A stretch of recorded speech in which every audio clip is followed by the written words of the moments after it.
and I'll be talking about the third dimension of the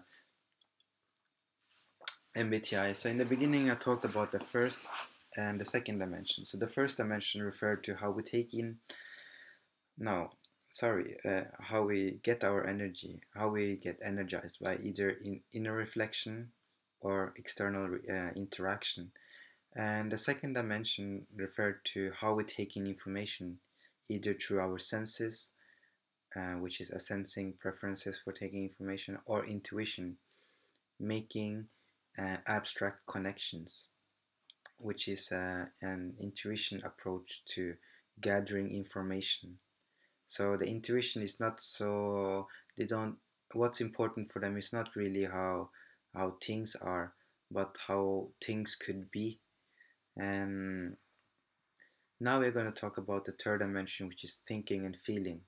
So in the second dimension we talked about taking information, but if we have a person just taking in information, what happens is that the person don't know where to go, because the person needs to make a decision where to go about.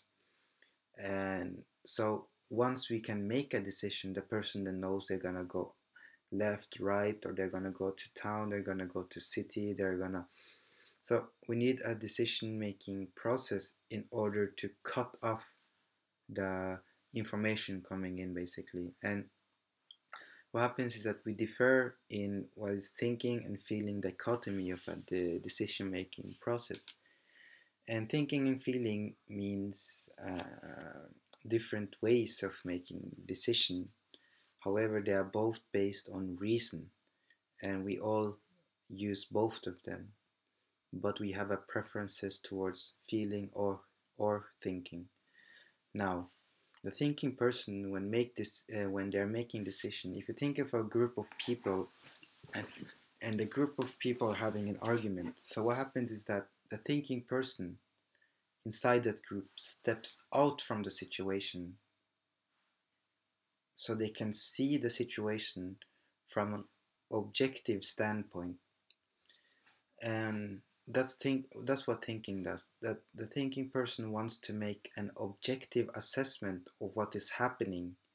You know, they don't really care too much about their emotions or how others are feeling. They want to come to the what is really happening, what is the truth of the matter, what is the uh, yeah, you can see a logical, it's a logical reasoning approach.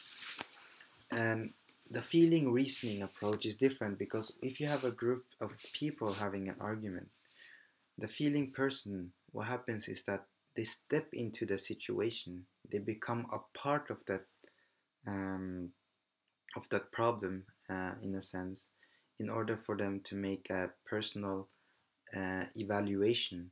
So the feeling way of making decision is based on personal sentiments, is based on personal conviction, what is important to them.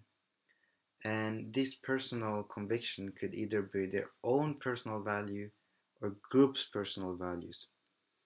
And in doing so, what happens is that it becomes more subjective rather than objective. So we can differ the feeling approach of making decision and thinking approach in making decision, in that thinking are uh, objective, whereas feeling are more personal. I wouldn't necessarily say subjective, because like I said, it could either be their personal values or they could be the group values. So yeah, so what happens is that the thinking and feeling, if you show them a picture, for example, the feeling person gets a reaction. Oh, it's nice, it looks really good, I like the picture. However, the thinking person gets a reaction. So they see the picture, they become critical of the picture. The picture should have more red, it should have more green. And so that's how we differ in terms of and how we make decisions.